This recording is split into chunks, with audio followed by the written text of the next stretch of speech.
कर्मेंद्रिय प्रवृत्ती निरोधनी तया कर्म त्यागून घडे जे कर्तव्य मनी सापडे वरी नक्ती ते पुढे दरिद्रीचा. कर्मेंद्रियाने संयम्य असते मनसा स्मरण इंद्रियार्थान विमूढात्मा मिथ्याचार स उच्यते. या श्लोकावर भाष्य करणारे ज्ञानोबरायांची तिसरा अध्याय म्हणजे कर्मयोग. या तिसऱ्या अध्यायातील कर्माचं प्रतिपादन करणारे होते. कारण प्रत्येक जीवाच्या वाट्याला कर्म हे आलेलं असतं, पण मी कर्मच करणार नाही म्हटला तर नैष्कर्म्य हो पाहते तरी नैष्कर्म्य होता येणं शक्य नाही महाराज. कारण आपल्या वाट्याला कर्म आलेलं असतं ते आपल्या संचितानुसार आलेलं असतं, आपल्या प्रारब्धानुसार आलेलं कर्म असतं. म्हणून कर्मापासून आपण दूर राहू शकत नाही. कर्म हे जीवाला करावंच लागतं, पण कर्म करण्यासाठी देहाला यावं लागतं. देहाला आल्याशिवाय कर्म म्हणजेच देहाला आलेल्या जीवाला कर्म सुटत नाही. त्याच्यासाठी अगोदर देहाला आपण कशामुळे आलो हे बघणं गरजेचं आहे. कारण देहाला येण्याची 3 कारणं सांगितली. एक कर्म सांगितलं, दुसरं कारण सांगितलं पाप. काय सांगितलं? एक कर्म, दुसरं पाप आणि तिसरं वासना. म्हणजेच कर्मानं जीवाला देहधारण करावा लागतो, म्हणजे जन्माला यावं लागतं. पापानं जीवाला जन्माला यावं लागतं आणि वासनेमुळे जीवाला जन्म घ्यावा लागतो. म्हणजेच ही प्रमुख 3 कारणं आहेत जन्माला येण्याची. ही 3 कारणं आहेत. एक कर्म, दुसरं पाप आणि तिसरं म्हणजे वासना. मग आता आपण सर्वजण कर्म करत असतो, पण कर्म करत असताना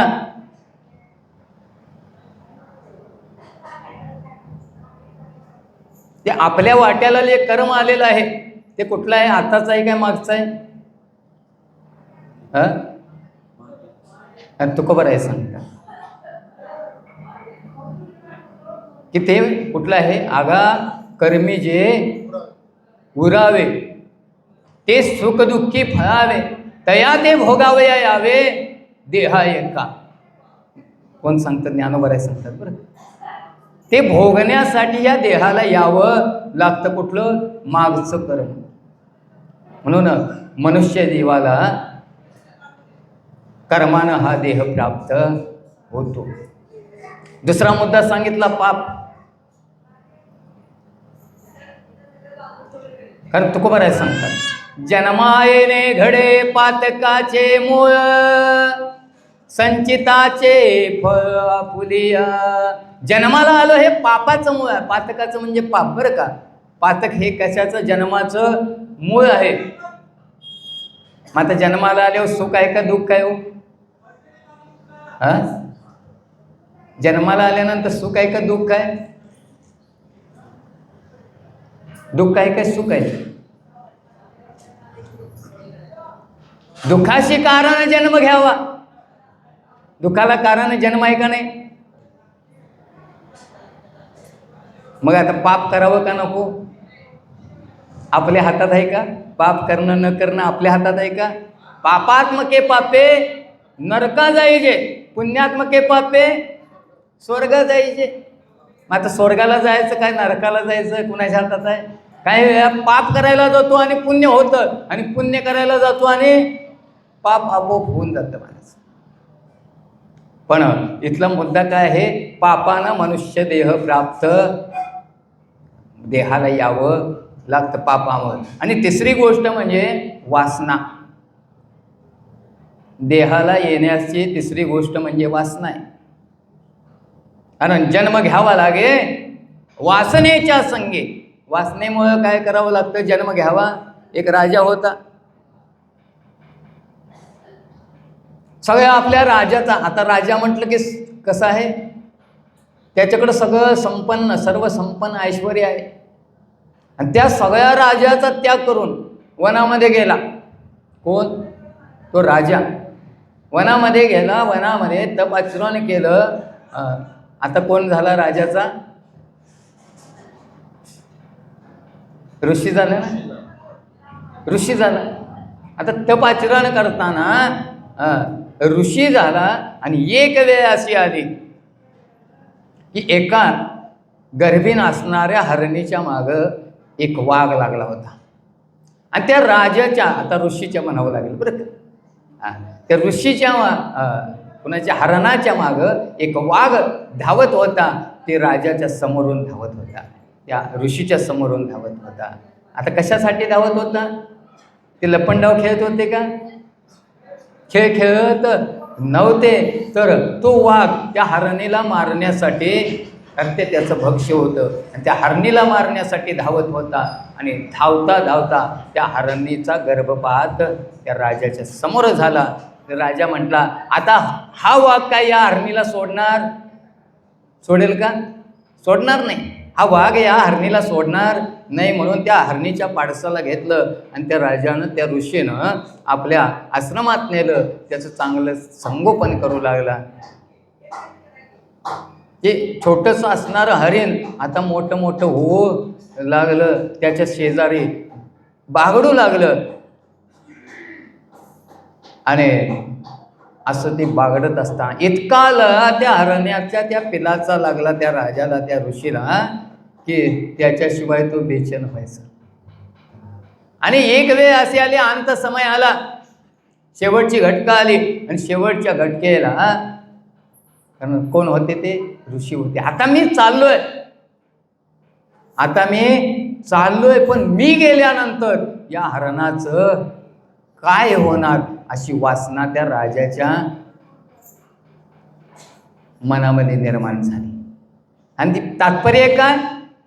त्या राजाला हरणीच्या गर्भाला जावं लागलं. जड भरत राजा हरणी गर्भा केला, घाला तो घासला वासनेचा. जड भरत राजा हरणीच्या गर्भाला त्याला जावं लागलं. ते कशामुळं? वासनेमुळं. म्हणजेच ज्या प्रकारची मरताना जी वासना निर्माण होते, तसा आपल्याला देह प्राप्त होतो. आता अनुक्रमे जर बघायला गेलं तर कर्माचे 5 प्रकार सांगितले. कर्माचे किती प्रकार? 5 प्रकार सांगितले. एक नित्य कर्म, दुसरं नैमित्तिक कर्म, तिसरं काम्य कर्म, चौथं प्रायश्चित्त कर्म, आणि 5वं निषिद्ध कर्म. शास्त्रामध्ये 5 कर्माचे प्रकार सांगितले. आता जे नित्य कर्म आहे, आम्ही उठल्यापासून जे करतो, संध्या स्नानम जपो होमा स्वाध्याय देवता अर्चनम, एक श्लोक आहे बरं का. म्हणजे संध्या करतो, स्नान करतो, जप करतो, होम करतो, उठल्यापासून झोपेपर्यंत जी जी कर्म करतो ते काय आहे? नित्य कर्म आहे. ते सगळे नित्य कर्म आहेत. म्हणून पहिला मुद्दा सांगितलं काय? नित्य कर्म. दुसरं नैमित्तिक कर्म. आता नैमित्तिक कर्म कधी केलं जातं? आता इथं नैमित्तिक कर्म आहे ना, कारण कधीतरी वर्षातून 6 महिन्यातून केलं जातं. त्याला काय म्हणायचं? कोणत्या तरी निमित्तानं केलं जातं. त्याला काय म्हणतात? कारण लग्नासाठी दारात काय घातलं जातं? मंडप कशासाठी घातलाय? म्हणजे लग्न हे तिथलं काय आहे? आणि मंडप हे त्याचं काय आहे? लग्न हे कार्य आहे, काय निमित्त आहे? निमित्त लग्न आहे. आणि त्याच्यासाठी ते केलेलं कार्य म्हणजे मंडप घातलाय. तसं ज्ञानोबा सांगतात, आणि सोम सूर्य ग्रहणे येऊन करती पार्वणे, का माता पिता मरणे अंकित जे दिवस, असं ज्ञानोबरायांची एक उभी आहे बरं का. म्हणजेच पितृपक्ष आहे ना, कधी असतो? पितृपक्ष कधी असतो?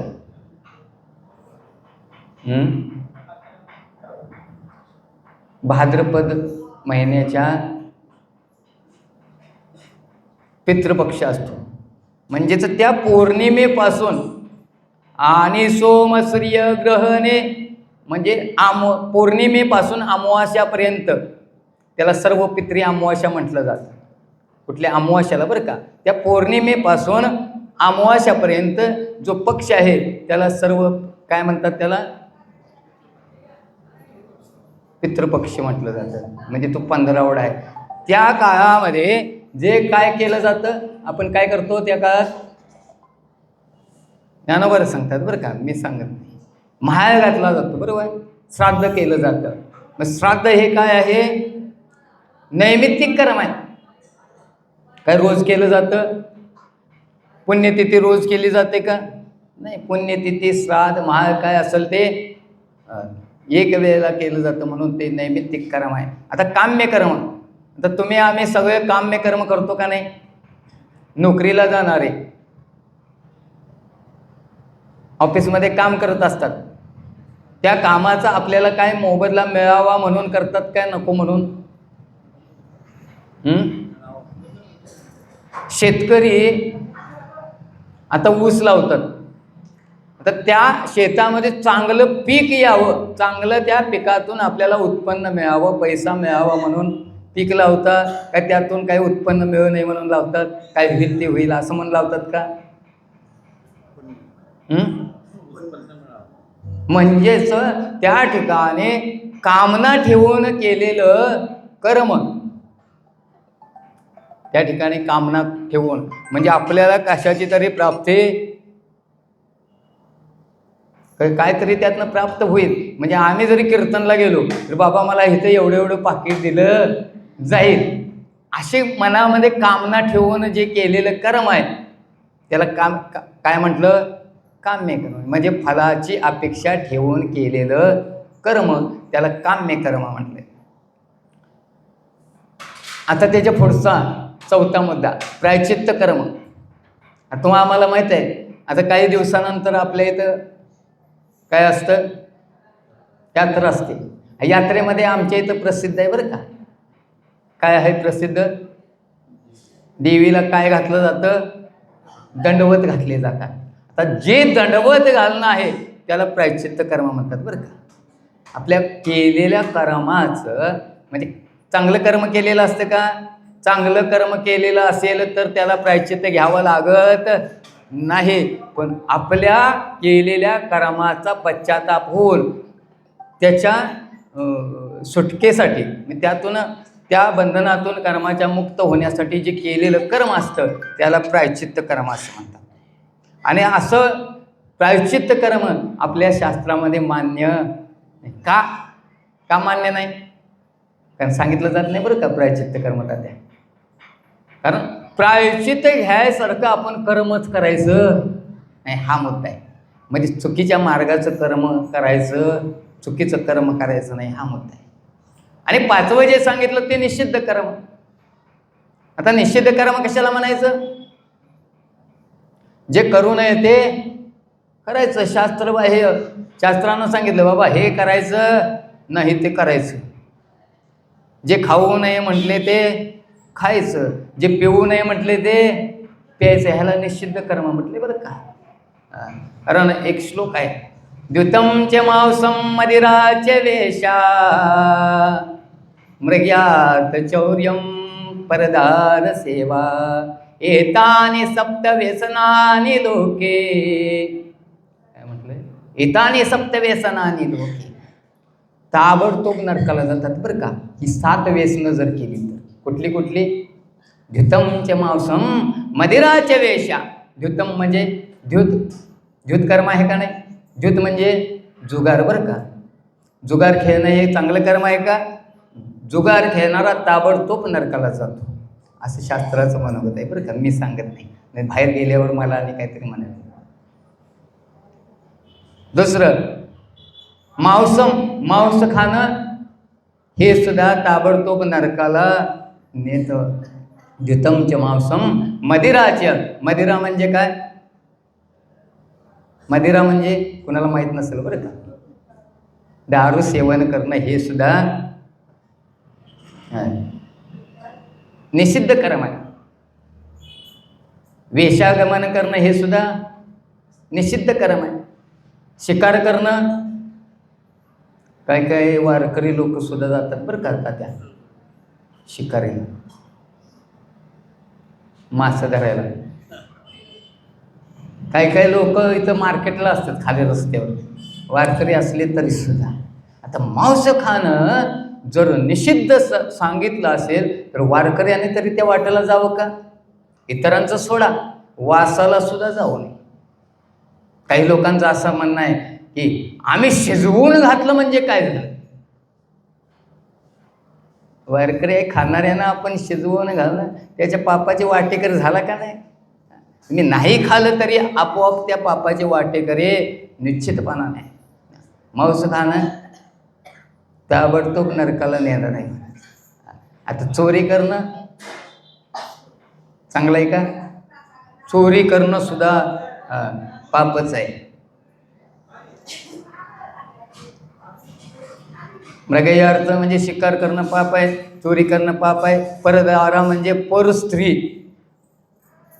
परस्त्रीशी लंपट होणं सुद्धा पाप आहे महाराज. मग परस्त्रीना तुकोबरायाने काय मानलं? नेम आहे महाराज. ज्याने विठ्ठल मात्रा घ्यावी त्याने पत्ते सांभाळ, पत्ते नाम विठोबाची. परस्त्री माते समान मानावीच. आणि तुकोबरायांचं तसं, पराविया नारे माऊली समान, परधनी बाटूने दिमण, जीवित्व तेत्रना समान. त्याला शूर म्हटलंय बरं का. जाण शूर म्हणत्या, असा जो वागतो त्याला शूर म्हटले. शूर म्हणजे तलवार घेऊन लढाईला जाणारा किंवा काठी घेऊन भांडण कराय पुढं असणाऱ्याला शूर म्हटलेलं नाही. ह्या गोष्टीत जो पवित्रता ठेवतो त्याला शूर म्हटलं. म्हणून ही जी सांगितलेली निषिद्ध कर्म आहेत ती ताबडतोब नरकाला नेतात. असे हे कर्माचे किती प्रकार? 5 प्रकार सांगितलेत. परंतु त्याच्याही पुढे जाऊन परत 3 कर्माचे प्रकार सांगितले. एक प्रारब्ध कर्म, दुसरं संचित कर्म आणि तिसरं क्रियमान कर्म. आता ह्याचा क्रम कसा? केले ते क्रियमान, ज्ञानोबा सांगतात बरं का. केले ते क्रियमान, झाले ते संचितमान, उरले ते प्रारब्ध जाण. प्रारब्ध जाण उरले ते ज्ञानोबा सांगतात ज्ञानेश्वरीमध्ये. म्हणजे जे झालेलं आहे ते केलेलं आहे ते, म्हणजे आता आपण जे काय करतोय त्याला काय म्हणायचं? क्रियमान. मागे जे झालंय ते संचित, आणि पुढे आता त्यातनं उरणार आहे त्याला काय म्हणायचं? प्रारब्ध. गेल्या वर्षीचं भात आहे किंवा गेल्या वर्षीच्या ऊसाचं पैसे बँकेत नेऊन टाकले. कुठल्या वर्षीचं? मागच्या वर्षीचं ऊसाचं पैसे बँकेत नेऊन टाकलं. कशासाठी? संचित म्हणजे साठा बरं का, साठा करण्यासाठी टाकले. ते आता काढून खातोय आपण. म्हणजे आता परवा काय झालं? दिवाळी झाली. दिवाळीला 10,000 रुपये त्यातले काढले. संचितातले काय केले? 10,000 रुपये काढले. आता 10,000 रुपयातले 8,000 रुपये दिवाळीला खर्च झाले. किती हजार? 8,000 खर्च झाले. आता ते 8,000 खर्च झाल्यानंतर परत 2,000 उरले, आणि क्रियमानातनं जी उरलेली शिल्लक आणि त्या संचितातनं जी उरलेली शिल्लक जी राहिली त्याला काय म्हणतात? प्रारब्ध.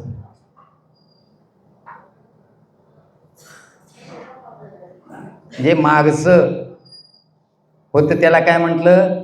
संचित. आता जे करतोय त्याला काय म्हणतात? क्रियमान.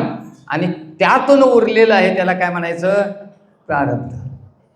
म्हणून प्रारब्ध, क्रियमान आणि संचित हे महत्वाचं आहे महाराज.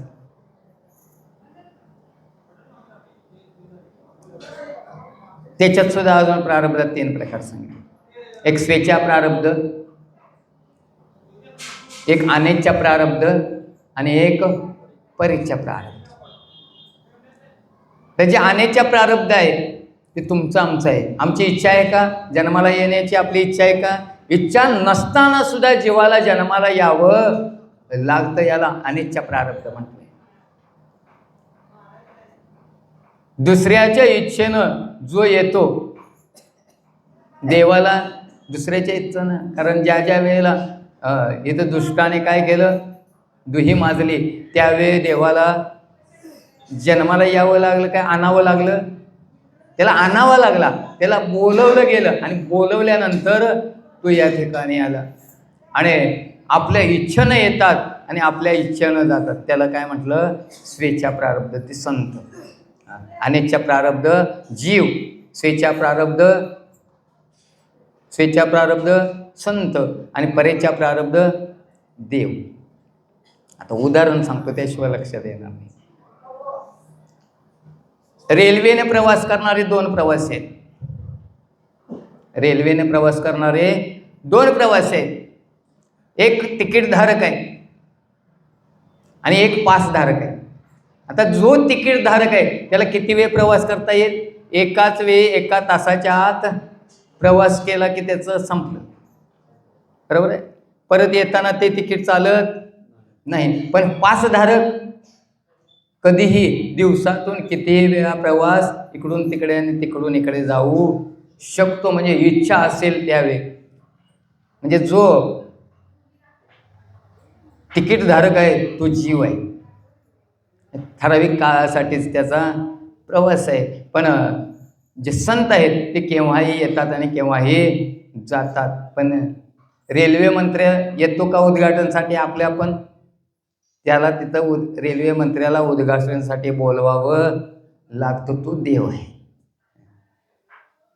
म्हणून स्वेच्छा प्रारब्ध, अनिच्छा प्रारब्ध आणि परेच्छा प्रारब्ध, प्रत्येकाच्या प्रारब्धानं, प्रत्येकाच्या संचितानं जे कर्म आलेलं आहे ते आपल्याला भोगावंच लागतं. तिथं नाही म्हणून चालत नाही. पण आपलं काय झालंय, अगा नैष्कर्मे जरी व्हावे. इथं काय म्हटलं, इथं मूर्ख म्हटलेलं. कुणाला? मी कर्मच करणार नाही. मूर्ती परिसपासव्यसाची, मूर्ती लावणी देहाची, खंती करती कर्माचे ते गावंडे गा. ती गावंडे म्हणजे मूर्खच ना. गावंड किंवा मूर्ख ज्ञानोबा सांगतात. एवढी देहाची मूर्ती आपल्याला प्राप्त झाली, ती कर्मानं प्राप्त झालेली आहे. ते कर्म जर आपण आपल्या वाट्याला आलेलं करणार नाही म्हटलं तर त्याच्यासारखा मूर्ख नाही. काही वेळा असं आहे, कारण संचित कर्म आहे ते भोगावंच. संचित कर्म हे भोगावंच लागतं. आता काही लोकांना वाटतं की आपल्या वाट्याला सुख आहे, काही लोकांना वाटतं आपल्या वाट्याला दुःख आहे. आता सुख दुःख आलं कुठनं? ते आपल्या काय आहे, कर्माचं फळ आहे. भोग तो न घडे संचिता वाचून. तुकोबरायांचा एक अभंग आहे. भोग तो न घडे संचिता वाचून, करावे ते म्हणे समाधान. म्हणजे संचिताशिवाय भोग नाही तुम्हाला. जे संचितात असेल तसे भोग येतात. म्हणजे पाप जर कर्म असेल तर आपल्याला दुःखच मिळणार आहे. आणि पुण्य जर असेल तर, पुण्यकर्म केलेलं असेल तर सुख मिळणार. आता सुख कशाला म्हणायचं हे अजून आपल्याला कळलेलं. सुख कशाला म्हणायचं कळलेलं, कारण आमची सुखाची व्याख्या कशी आहे, वेगळी आहे महाराज. आमची सुखाची व्याख्या, कारण धन दौलत संपत्ती बंगला गाड्या म्हणजे सुख नाही. बरोबर आहे तात्या? सुख आहे का? कारण सुख पाहता जवा पाडे दुःख पर्वता एवढे. सुख आपल्याला अजून समजलं नाही. कारण सुख कुठं आहे? पंढरपुरात आहे. इथं आहे का नाही? इथं पण आहे, पण ते आपल्याला समजलेलं नाही. कारण सर्व सुखाच्या लहरी ज्ञानाबाई अलंकापुरी. सर्व सुखाची आगर बाप रखुमा. एक तर संतांच्या ठिकाणी सुख आहे, नाहीतर दुसरं देवाच्या ठिकाणी सुख आहे. पण सुख जर पाहिजे असेल तर त्याच्यासाठी कर्म महत्वाचं आहे. मग आपण काय कर्म करावं हे कुणाच्या हातात आहे? आपल्या आहे का? शेजाऱ्याच्या हातात आहे. आपल्याला जर सुख मिळावं असं वाटत असेल तर शेजाऱ्यानं चांगलं कर्म केल्यावर आपल्याला सुख होईल का? त्याच्यासाठी आपण चांगलं एकानं काय केलं, एक 2-4 किलो जुंधळे आणले, ज्वारी आणली, ज्वारी आणि शेतात नेऊन पेरली आणि बांधावर बसला. कशाची वाट बघित? मक्का कधी उगवतोय आणि मक्याची कणसने कधी काढतोय. पेरलंय काय? पेरलंय काय? जे पेरलंय तेच उगवणार आहे. जर ज्वारी पेरली तर त्या ठिकाणी मक्का उगवणार नाही, त्या ठिकाणी ज्वारीच उगवणार. तसं पाप पेरलं तर काय मिळणार? दुःखच मिळणार आहे. पापच त्या ठिकाणी भोगायला येणार आणि पुण्य असेल तर पुण्यच भोगायला येणार. बरं, तेही जाऊ दे.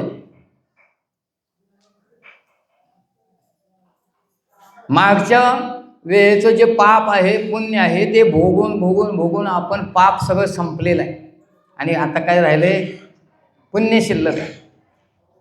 मग आता पाप संपलेलं आहे, मग आता परत जन्माला यावं लागेल का नाही? परत जन्माला यावं लागेल का नाही? पाप संपलंय, आता परत जन्म आहे का नाही? निश्चित आहे. कारण पुण्य सुद्धा काय आहे? कर्मच आहे आणि पुण्य कर्म भोगण्यासाठी परत जन्माला यावं लागतं. मग तो राजाचा सुद्धा म्हणजे राजा सुद्धा होईल, चांगला जन्म त्या ठिकाणी प्राप्त होईल त्याच्या कर्मानं. म्हणून कर्म या ठिकाणी महत्वाचं आहे. कारण आता आपण बघत असताना कर्म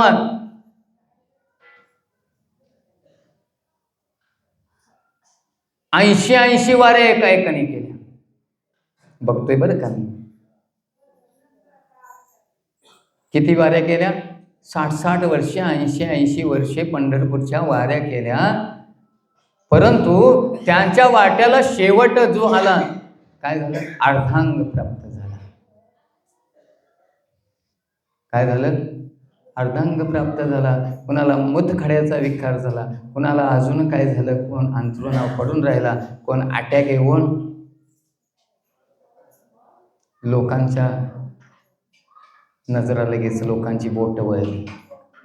अरे बाबा, यानं 80 वर्षे वाऱ्या केल्या, 80 पंढरपूरच्या वाऱ्या केल्या आणि याच्यावरती असा प्रसंग यावा?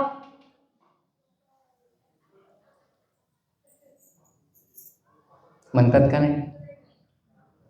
अरे देवाशी असा एकनिष्ठ असणारा असा याला असं जर वेळ येत असेल, याच्यावर शेवटची वेळ अशी जर याला अंथरुणावरती सवय करण्याची वेळ येत असेल तर मग आम्ही बरं आहे का नाही? कोण म्हणतं?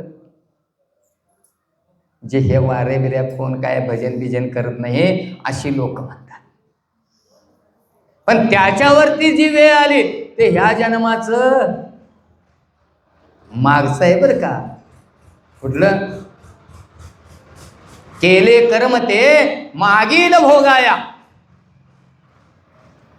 केले कर्म ते नेवबरायांचं एक गवळण आहे बरं का. केले कर्म ते मागील भोगाया, आता होती ते या ते समर्पया.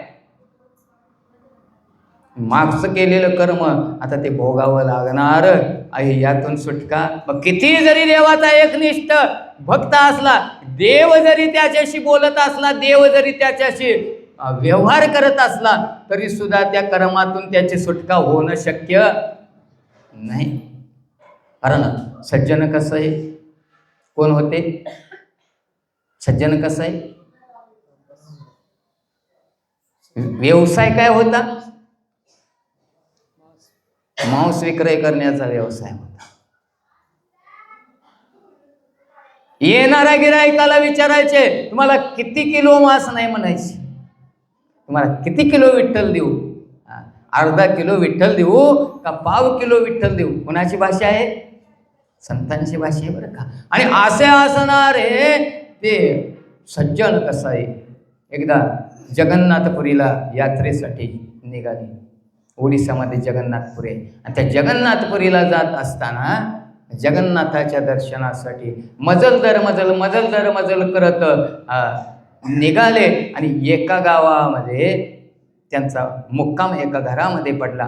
कुठं मंदिराचा आसरा घेऊन, धर्मशाळेचा आसरा घेऊन असे राहत, पण त्या दिवशी एका घरामध्ये वास्तव्याला गेले, मुक्कामाला गेले. त्या घरामध्ये जेवण झालं त्यांचं. त्या घरातलं जे कुटुंब होतं, त्या स्त्रीचा नवरा पती आहे तो आतमध्ये झोपलेला आहे, आणि त्याची जी पत्नी आहे, ती स्त्री आहे, ती सज्जन कसायांच्याकडे आली आणि सज्जन कसायांना म्हणू लागले की तुम्ही मला फार आवडला, तुमचं रूप मला फार आवडलं आणि तुमच्याकडून भोग प्राप्त व्हावा अशी माझी इच्छा आहे. सज्जन कसाई तयार झाले का? जाई एव मायेन करी साय, असं आम्ही विष्णुदास तैसे नव्हे, आम्ही विष्णुदास तसं नाही. तुकोबरायांची युक्ती सांगितली बरं का, की आम्ही त्यातले नाही, तुम्ही इथं काही प्रयत्न करत बसू नका, जा. पण ती ऐकायला तयार नाही. तुम्ही स्वतःला देवाचं कोण भक्त म्हणून घेता, संत म्हणून घेता, आणि दुसऱ्याचं मन दुखावण्याचा अधिकार तुम्हाला आहे का? नाही ना. मग तुम्ही मला भोग दिलाच पाहिजे. त्यावेळी सज्जन कसायांनी सांगितलं, इतकीच तुम्हाला माझ्याकडून भोग घ्यायची आतुरता वाटते ना, तुमचा पती आतमध्ये झोपलेला आहे, त्याच्याकडून घ्या ना.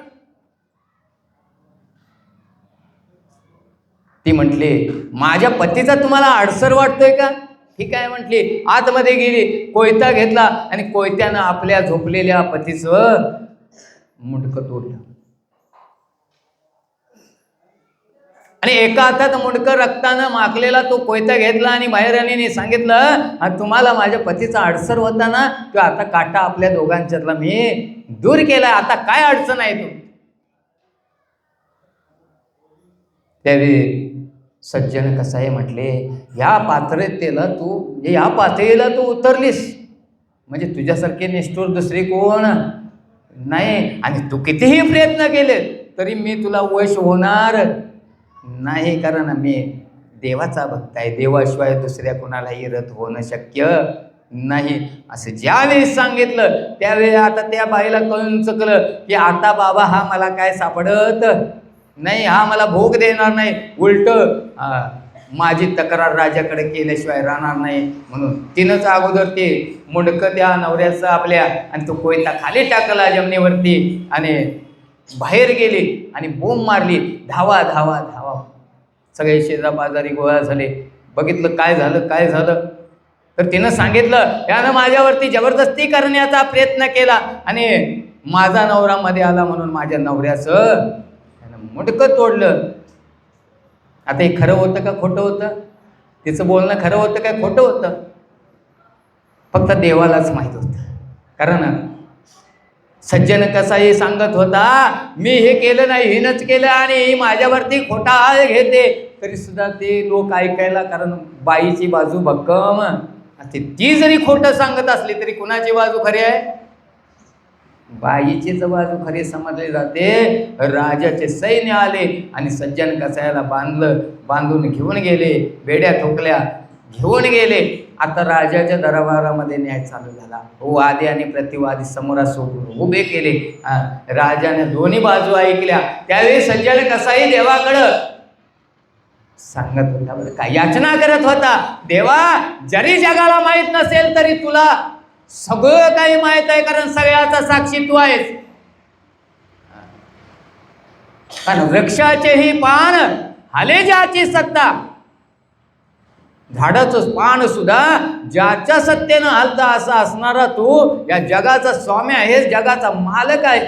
मुंगीच्या पायातलं घुंगरू सुद्धा तुला ऐकायला येतं, नवे न सांगता कळे अंतरीचे गुण. न सांगता तुला देवा सगळं कळतं, आणि सगळ्याचा साक्षी तू साक्षी आहे का नाही? या जगताचा साक्षी कोण आहे? देवच आहे ना. देवच सगळ्याला साक्षी आहे, आणि असा तू साक्षी असणारा या वेळेला मला इथं तू धावून येऊन इथं सांगावं लागेल तुला. देवाचा धावा करतोय सज्जन कसाई, पण देव त्या ठिकाणी आला नाही म्हणत. देव आला नाही. राजानं सांगितलं, ज्या हातानं या बाईच्या नवऱ्याचं मुंडकं तोडलं ते हात कलम करा. देवाची याचना करून सुद्धा देव आला नाही. सज्जन कसायाचे हात कापले गेले. काय केलं? सज्जन कसायाचे हात कापले गेले. आता ते हात घेऊन कुठं घराकडे जायला नाही बरं का, जगन्नाथपुरीला. कशासाठी? आता देवाची भक्ती म्हणून नाही. देवा आता तुझा आणि माझा काय संबंध नाही हे सांगायसाठी बरं का.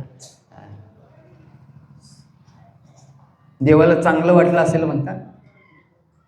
कारण भक्त जर रागाने येत असेल तर देव असा कापतो महाराज. एवढं ऋण आहे कुणाचं? भक्ताचं बरं का. भक्ती ऋण घेतले माझे, चरण गहाण आहेत तुझे. तुकोबरायांचा आपण भक्तीचं ऋण देवाच्या डोक्यावरती असतं. आणि असा असणारा सज्जन कसाई परमभक्त असताना त्याचे हात तुटलेले, तू देवाकडे ताड ताड ताड ताड चालत वाटेनं निघाला. जगन्नाथपुरीमध्ये जगन्नाथाच्या मंदिरामध्ये येऊन पोचला. देवाला घाम फुटला होता. आणि देवाशी आल्याबरोबर, अरे देवा, आयुष्यभर तुझी मी भक्ती केली, तुझ्याशिवाय मी दुसरं काही पाहिलं नाही, दुसरं काही बोललो नाही, तरी सुद्धा माझ्या वाट्याला देवा असं का तू फळ दिलंस? जी चूक मी केलेली नव्हती त्या चुकीची शिक्षा मला तू का द्यावीस? देवा आता तुझा आणि माझा इथून पुढं काय संबंध? तू देव नाहीस आणि मी तुझा भक्त नाही, तुझा आणि माझा काय संबंध नाही. म्हणून सज्जन कसाई पाठीमागे फिरले आणि निघाले. तेवढ्यात देव भक्ताशिवाय राहू शकत नाही. देवानं हाक मारली, थांब सज्जना. अरे तुला तुझ्या प्रश्नांचीच उत्तर पाहिजे आहेत ना, हे तुला का प्राप्त झालं हेच पाहिजे आहे ना. तर बघ त्यांनी लगेच चित्रपट टाकला. आपण जसं सीडी टाकतो तसं देवानं पाठीमागचं दाखवायला सुरुवात केली. ते जन्मामध्ये मागच्या एक कसाई आपल्या गायीच्या मागं लागला होता. आता कसाई गायीच्या मागं कशासाठी लागला असेल? कारण त्याची गाय सुटून पळत होती. आणि पळत असताना समोरून एक ब्राह्मण येत होता. कोण येत होता? ब्राह्मण येत होता. आणि त्या ब्राह्मणाला वाटलं ह्याची गाय सुटलेली आहे आणि हा त्याच्या पाठी मागं धावतो आहे. मग ती गाय त्या ब्राह्मणानं धरून त्या कसायाला दिली. आता कसायानं तिची पूजा केली असेल का? तिचं नेऊन काय केलं? मुंडकं तोडलं. आणि मुंडकं तोडल्यानंतर आता दाखवतायत बरं का चित्रपट. तीच गाय म्हणजे ती बाई होती. तीच गाय म्हणजे ती बाई होती. तो कसाई म्हणजे तिचा नवरा होता. आणि सज्जन कसाई म्हणजे त्या ज्या गाईला धरून दिलं ज्या हाताने, तो कोण होता? ब्राह्मण होता. मग आता सज्जन कसायला गाईनं त्या म्हणजे बाईनं काय केलं? आपल्या नवऱ्याचं त्या कसायाचं शिर तोडलं. आणि सज्जन कसायाला हे आपल्या कर्माचं फळ. किती भक्त मोठा होता हो. तुमचं आमचं काय आहे? जरा दुःख आलं की देवावरती, देवा मी तुझं एवढी भक्ती करतो, तुला एवढ्या अगरबत्त्या जातो, एवढी फुलं घालतो, काय तुमच्या फुलाला आणि अगरबत्तीला देव विचारत नाही बरं का. आपलं कर्म जर आपण एका बाजूला वाईट करत असो आणि देवाकडं रोज येऊन जरी हजारो अगरबत्त्या झाल्या, हजारो फुलं घातली तरी काही उपयोग. देवाचं रोज नाव जरी घेतलं तरी काय उपयोग होईल का? कर्म चांगलं पाहिजे. काय चांगलं पाहिजे? कर्म चांगलं पाहिजे. मग मागच्या कर्मातनं सुटका करण्यासाठी काय करायला पाहिजे? कुणाला शरण जाय पाहिजे? देवाशिवाय दुसरा. तुका म्हणे तुझं सोडविना कोणी एका चक्रपाणी वाचून येत्या. या कर्मातून सोडविणारा फक्त कोण आहे? तुका म्हणे भार घातली यावरी होईल कैवारी नारायण. त्याच्यावरती जर भार घातला तर तो आता जाता जाता सांगतो, कारण टायमिंग झाली, एकतर वेळानं चालू, एवढी वेळ पुरत नाही. कारण त्याच्यावरती भार घातला तर तू कैवारी झाल्याशिवाय राहत. आम्ही कुणावरती भार घालतो? जरा काहीतरी दुःख आलं की आम्ही जातो आमदाराकडं, आम्ही जातो खासदाराकडं किंवा शेजाऱ्या पाजाऱ्यांच्याकडे जातो. पण कुणावरती भार घालावा? कर्माचे भोग आहेत महाराज. कारण एकाच आश्रमामध्ये दोघं शिकले. एक राजा झाला आणि एकाला काय झालं? 18 विश्व दारिद्र्य आलं. कशामुळे आलं?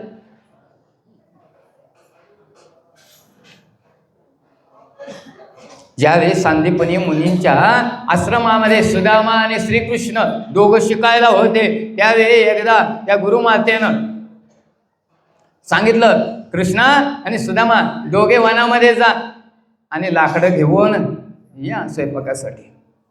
दोघे निघाले. पण जात असताना त्या गुरुमातेनं काय केलं, तिथे एक पाटी भरलेली होती चण्यांची, त्या पाटीतले चणे घेतले आणि त्या सुदामाकडे दिले. दोघांना जर भूक लागली तर हे खा. पण त्याच्या मागचा इतिहास असा होता, त्याच आश्रमामध्ये एक देव भिक्षा मागण्यासाठी रूप पालटून आला होता. आणि रूप पालटून आल्यानंतर भिक्षाम देवी म्हटल्यानंतर त्या आश्रमामध्ये त्या गुरुमातेनं सांगितलं की आमच्याकडं भिक्षा देण्यासाठी काय नाही. पण त्याला माहित होतं इथं पाठीवर काय आहेत, चणे आहेत. काय माहित होतं, इथं पाठी भरून चणे आहेत. त्यानं लगेच नाही म्हणून सांगितल्याबरोबर शाप दिला. या भरलेल्या चण्याच्या पाठीमधील एक मूठभर जरी कुणी चणे खाले तर त्याला 18 विश्व दारिद्र्य येईल असा शाप दिला. त्यातलेच चणे कोणी दिले होते, त्या गुरुमातेनं कोणाकडे दिले होते, सुदामाकडे दिले होते. आता पुढं त्या वनामध्ये गेल्यानंतर पाऊस आला आणि एका झाडाच्या खाली दोघ जण बसले. सुदामा आणि कृष्ण बसले. वरती सुदामा आहे, खाली श्रीकृष्ण आहे. पावसानं दोघंही भिजलेत. आणि चण कोणाकोणाला दिले होते, दोघांना दिले होते. पण आता सुदामा भूक लागल तसं काय करायला लागला, खायला सुरुवात केली. कट कट कट असा आवाज यायला लागला. देव म्हटला, सुदामा काय खातोस का रे? आता देवाला माहित होतं का नाही? आणि देवानं जरी सुदामानं दिलं असतं तरी खाल्लं असतं का? त्याचे सुद्धा काय झाले असते, ललाटी ब्रह्मदेखा नेन तिथे ब्रह्माधिक.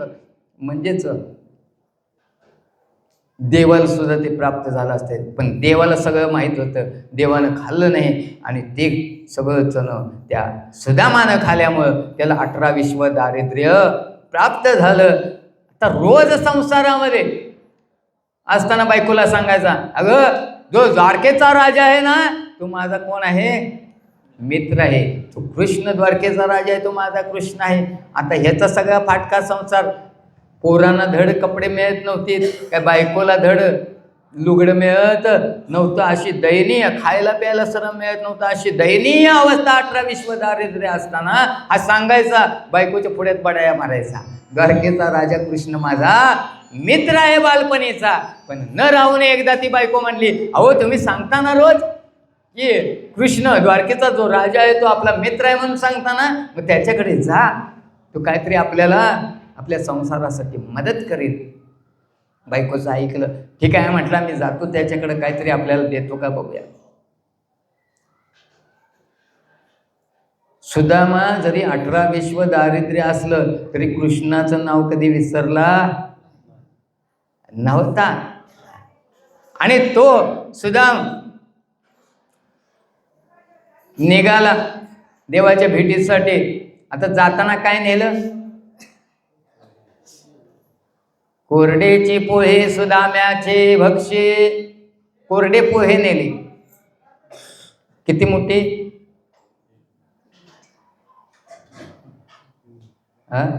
3 मुष्टी पोह्यासाठी मन केले हळवट, मग तया उत्कृष्ट राज्य दिले. किती मुष्टी, 3 मुष्टी. बरं का, आपल्याला ऐकायला माहिती 1 मुष्टी, पण नामदेव महाराज मग खोटे ठरतील. 3 मुष्टी पोह्यासाठी मन केले हळवट, मग तया उत्कृष्ट राज्य दिले, असा संदर्भ आहे बरं का. आणि ते पोहे घेतले, आपल्या त्या फाटलेल्या उपरण्याच्या गाठीमध्ये बांधले आणि सुदामा आता द्वारकेला निघाले. द्वारकेच्या द्वारपाळाजवळ म्हणजे महाद्वारामध्ये आले. तिथं द्वारपाळ होते. त्या द्वारपाळांना विनंती करून सांगायला लागले. ते म्हटले, आगा तुम्ही कुठे चालला हो? अहो तुम्ही कुठे चालला? कुणाला? सुदामाला. त्यावेळी सुदामजी सांगते, जो द्वारकेचा राजा कृष्ण आहे तो माझा कोण आहे, मित्र आहे. आता ह्याचं ते रूप बघितल्यानंतर ह्याच्या पायात चप्पल नाही, सरळ धोतर सगळं फाटलेलं आहे, ठिगळ बांधलेले आहेत असे सगळं ठिगळ. आणि असा असणारा तो सुदामा बघितल्यावर पटेल गाव द्वारकेचा राजा कुठं आणि हा फाटका ब्राह्मण कुठं म्हणायला लागले, ते हसायला लागले. पण तो म्हटला हसू नका, फक्त देवाला त्या कृष्णाला माझ्या जाऊन सांगा की तुमचा बाळपणीचा मित्र सुदामा आलाय, एवढंच जाऊन सांगा. त्यातल्या एका द्वारपाळाला दया आली, आतमध्ये गेला आणि कृष्णाला सांगितलं की भगवान तुमचा कोणतरी बालपणीचा मित्र सुदामा आलाय. तो द्वारपाळ तिथंच आहे. कृष्ण पळतच सुटले महाराज. अद्भुत प्रेम भक्ताची, एवढंच घ्यायचं बरं का. भक्तावरती देवाचं अद्भुत प्रेम असतं. आणि आलंय म्हटल्याबरोबर पळत सुटला देव. सुदामाच्या हाताला धरलं आणि हाताला धरून घेऊन आला. कुठं बसवलं? आपल्या सिंहासनावर बसवलं. पाय धुतले सुदामाचे. कोणी धुतले? देवानं. चालून चालून त्या सुदामाच्या पायाला फोड आले होते आणि पाय धुतले आपल्या स्वतःच्या त्या पितांबरानं. असं वर्णन आहे बरं का. कुठं वर्णन आहे? भागवतात वर्णन आहे.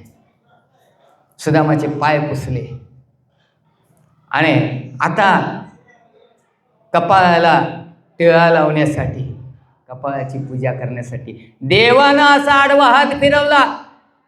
आणि आडवा हात फिरवल्याबरोबर काय झालं? जी 18 विश्व दारिद्र्याची रेषा उमटली होती ती रेषा पुसली गेली. आता इकडं तात्पर्य काय झालं? हा कशासाठी आला होता? काहीतरी देव आपल्याला मदत करील म्हणून आला होता. पण देवानं ह्याला चांगलं आपल्यासारखे कपडे दिले, ह्याला अलंकार दागिने दिलेत, चांगलं त्या देवासारखं षड्रसान्न रोज ह्याला खायला मिळाला, चांगलं 6 महिने राहिला. आता 6 महिने राहिला तरी देव काय नाव काढायच्या तयारीत नाही. सुदामा म्हणतोय देव काय आपल्याला काय द्यायला तयार नाही, आपल्यासारखं सगळं दिलं आपल्याला, आपल्यासारखं वागवतो, पण हे तुला धन घे आणि जा म्हणत नाही द्यावे. आता म्हटला मी इथं चैनीत आहे देवाकडं, पण मागं माझ्या बायका पोरांचं काय झालं असेल. पण देवाला म्हटला देवा मी आता जातो, 6 महिने झाले इथं ठेवून घेतलास, मी आता जातो. त्यावेळे देव म्हटला निघालास, बरं झालं थांब म्हटले.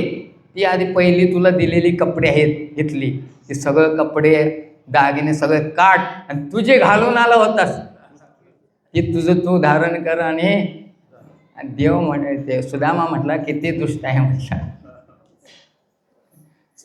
आणि ती कपडे दिली, ती कपडे फाटलेली घातले आणि सुदामने गेले आपल्या नगरीत.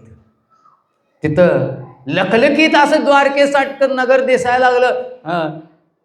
आता म्हटलं फिरून फिरून मी परत द्वारकेला आला की काय? कोण म्हणते? सुदामा. परत मी द्वारकेत आलो का काय? माझं काय चूक झाली वाटते रस्त्याची असं वाटायला लागलं. तिथंच एक गुराखी होता, गुरं चारणारा, त्याला बोलवलं आणि म्हटलं अरे बाबा ही जी नगरी दिसते ही कुणाची आहे? त्यानं सांगितलं ही सुदाम देवांची सुदाम नगरी आहे. कुणाची नगरी आहे? सुदाम देवांची सुदाम नगरी आहे. मग त्याला कळलं देव किती कृपाळ, म्हणजेच त्याच्या कपाळावरून रेषा हात फिरवल्याबरोबर मग कुणावरती भार घालावा? कर्मातनं जर सुटायचं असेल तर मी ह्याच्यापासून बाजूला होईन म्हटलं तर त्या कर्मातून आपल्याला बाजूला होता येत नाही, तर त्याच्यासाठी त्याच्यावरती भार घालावा लागेल. अजून ते भरपूर सांगितलं असतं पण वेळ झाली बरं का. म्हणून जे उचित कर्म सांडिते मग नष्कर्मे हो पाहते तरी परी कर्मेंद्रिय प्रवृत्ती नरुदुनी. म्हणून आपल्या वाट्याला आलेलं कर्म हे आपण ते निमूटपणानं भोगणं आणि त्या कर्मातून जर सुटका व्हायची असली तर देवावरती भार घालणं हे मनुष्य देवाचं कर्तव्य आहे. चांगलं कर्म करणं. कसलं कर्म करणं? चांगलं कर्म करणं प्रत्येकाच्या हातात आहे. पंढरपूरला माळ जाऊन घालणं हे कसलं कर्म आहे? कारण कसं आहे, मेल्यानंतर का होईना तुळशी पात्र ठेवावं लागतं का नाही? म्हणून सांगतो, जिवंत असतानाच ते शुद्ध केलेलं सांग. मेल्यावरती शुद्ध होतं का ते? तुळशी पात्र ठेवलं तरी ते शुद्ध होत नाही. म्हणून जिवंत असताना शुद्ध करून जर गेलं तर त्याच्यासारखं अजून पुण्य आहे का? त्याच्यासाठी वैकुंठाचं दार उघड आहे. कोणासाठी? जर पंढरपूरची गळ्यामध्ये माळ घातली तर वैकुंठाचं दार उघड आहे. म्हणून जे उचित कर्म सांडिती मग नष्कर्मे हो पाते तरी कर्मेंद्रिय प्रवृत्ती निरोधने मग तया कर्म ते आवून घडे ते जे कर्तव्य मनी सापडे वरी नटती ते पुढे दरिद्री जाण. म्हणून जे कर्मातून आपल्याला जराशी सुटका झाली की म्हणतात बरं झालं माझी या कर्मातनं सुटका होत नाही. आणि जर असं म्हणत असेल आणि नटत असेल तर त्याच्यासारखा गरीब दुसरा कोणीही नाही. म्हणून झालेली सेवा परमात्मा पांडुरंगाच्या चरणावरती, श्री गुरुदादांच्या चरणावरती, तुम्हा सर्व श्रोतेजनांच्या चरणावरती समर्पित करून सेवेला पूर्ण विराम.